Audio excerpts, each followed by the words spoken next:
Hello again, Philip QB Dent 3. Today we're doing some hail repairs on this Eclipse Cross just behind me here. We've just moved on to the top part of the tailgate. I'm going to be glue pulling that top section there. I'll bring you guys in for a quick look at what tabs we're using and some of the performance I'm being able to get out of some of these tiny little tabs that we're using today. Very light hail on this thing, very fine little dents, but there are a lot of them, so it's important to get through them quickly. I'll show you how we're doing that.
There you go, really quick little glue pulling demonstration of the power some of these tiny little glue tabs have got these days.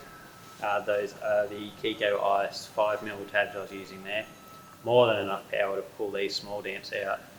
Thanks again for watching. Keep an eye out for the next one. Hopefully you guys are enjoying it. Let me know if there's anything else you would like to see.